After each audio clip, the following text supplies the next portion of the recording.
Okay, so now we are going to talk about literal equations or multivariable equations. They mean the same thing. So what is a literal equation? It is just equations with multiple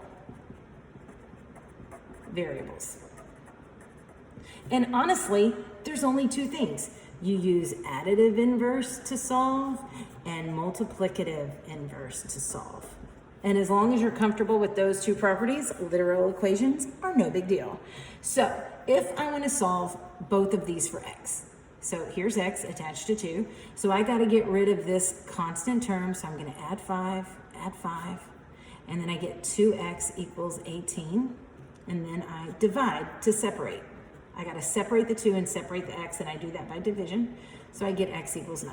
And that's my answer, okay? It's really the same thing over here. X is attached to a, so we can't get rid of it first. So my first step is to get rid of b. Additive inverse. The opposite of negative b is positive b. And I'm left with ax equals, unlike terms can't be combined, so I keep them as positive c and positive b. And then to get x by itself, I do the same thing I did over here. I separated it, and I separate it by dividing that a out, because a divided by a is x. And whatever you do to one side, you do to the other side. So I get c plus b all over a. So it's the same step, additive inverse, multiplicative inverse. So real quick, you can tell me the similarities and differences between the two equations. And I'm going to leave this blank because I want to see what you write in your notes. All right, so let's take a look at these one-step problems. And it's telling me what I solve for. So here on number 1, I'm going to solve for w. So this is area equals length times width. So how do I get w by itself? Well, it's attached to L, and I need to separate it. So to separate, you divide both sides by L, because L divided by L is a w. And then I have a over L. Now, same thing here, symmetric property. I don't want my variable that I'm solving for on the right-hand side, so I'm gonna put w equals a over L, and that is my answer, okay? All right, how do I get t by itself? Well, it's attached to r, so I've gotta separate it. I separate by division. Whatever I do to one side, I do to the other side, and I'm left with d over r equals t. But I don't want the variable I'm solving for on my right. So symmetric property says t equals d over r.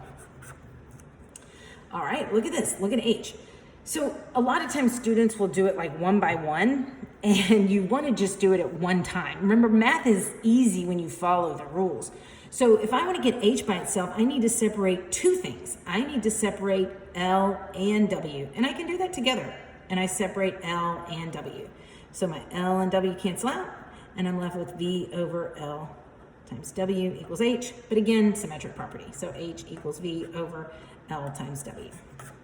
And sometimes I'll get these weird things like students will have like an H equals V over L over W. Well, in math, you can't have a fraction over a fraction. You can only have one numerator and one denominator. So if you ever find yourself in this situation, something's gone wrong. So only one numerator, one denominator. All right, let's take a look at number 7. If I want to solve for C, they're not attached, so I'm just going to do additive inverse. So if that's negative S, I'm going to use positive S. And I get S plus M equals C. And of course, my favorite property is going to be C equals S plus M. So I'm going to use symmetric property. So let's look at number 6 real quick. So here, it's going to be a two-stepper. I got to get R by itself. So R squared is attached to pi. So the first thing is that I got to get R squared by itself. So I got to separate pi, so I'm going to divide out pi. And I get A over pi equals R squared. Well, here, you got to think opposites. What's the opposite of squaring something? The opposite of squaring something is taking the square root. So if I take the square root of this and the square root of this, my square and square root cancel out, leaving me with R. And so what does R equal? R equals the square root of A over pi. So if you don't understand what I did there, rewind it or slow it down so you can really look. But I'm just undoing operations. It's actually an inverse operation. All right, let's do number 8. So if I want to get m by itself, I got to get rid of that dividing by v. So the opposite of dividing by v is multiplying, multiplicative inverse, v over 1, and multiply v on that side. My v's cancel out, and I get dv equals m, but again, symmetric property, m equals dv. And that's my answer. All right, so those are like one-step problems. Let's take a look at when we have a multi-step problem. So on this one, if you have a fraction in the front, you want to really get rid of that fraction first. So if you have 1/2, how do I get rid of that 1/2?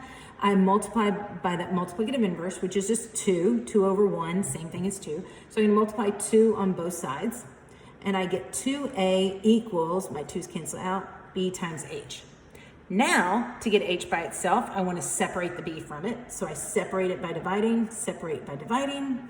My b's cancel out. And again, I want h on the left. So h equals 2a over b. So that's just a 2-step process. So if you look at number 10, to get rid of the fraction, I'm going to multiply by 3. And I get 3v equals 3 cancel out, b times h. And to get b by itself, I got to separate the h. I separate it by dividing. So now h divided by h is 1, and I get 3v over h. I don't want my b over there, so symmetric property. Okay. All right, let's look at number 11. To get rid of this fraction dividing by 2, I'm going to multiply both sides by 2, and I get 2k equals mv squared. Here, I just need to get m by itself. So to get rid of the v squared, I separate it by dividing v squared. Now my v squareds cancel out, and I have m by itself, but I want m on the left. So m is on the left, 2k over b squared. So no big deal because I didn't have to separate that v. All right, let's look at number 13. So I'm trying, my goal is to get w by itself. So I've got this going on over here, and I need to get rid of 2l. I do that by additive inverse. So if that's positive 2l, I'm going to subtract 2l from both sides. Unlike terms, so I have p minus 2l equals 2w. And then to get w by itself, I got to separate it, and I separate it by division. So I divide everything by 2. And now w is by itself. So I have w equals p minus 2l all over 2. Okay. All right, 14 is a little similar, so let's take a look. So we're going to solve for y here. So b and y are attached at the hip. So I need to get rid of this ax. So the opposite of ax is negative ax.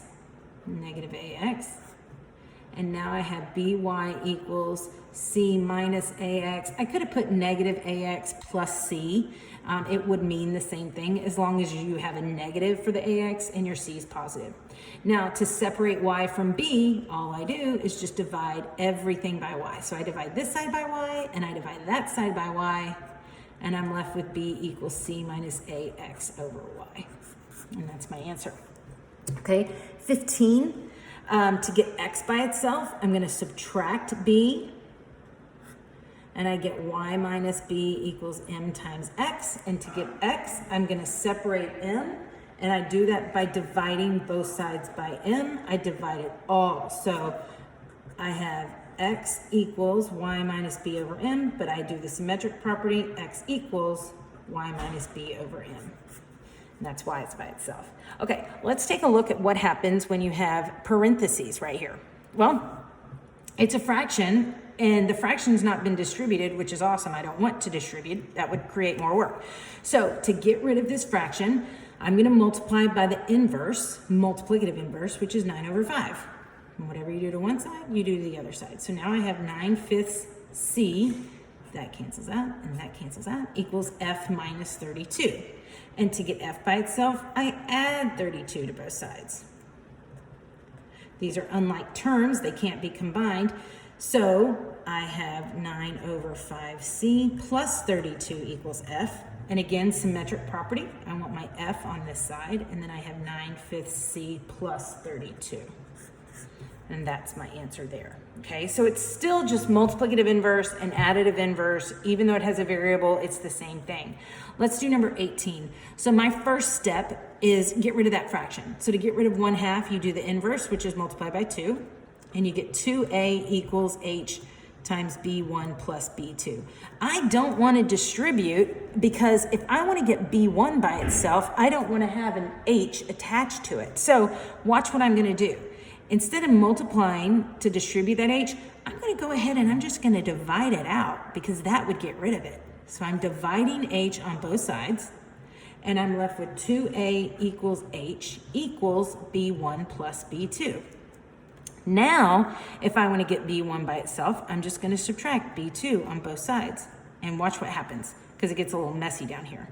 So now I have B1 by itself. 2A over H is one term. And then that negative B2 is the other term. So those are unlike terms. I know I ran out of room. Sorry, that's messy. But those are unlike terms. So that's how I'm getting the answer to that one. If you have questions, come see me.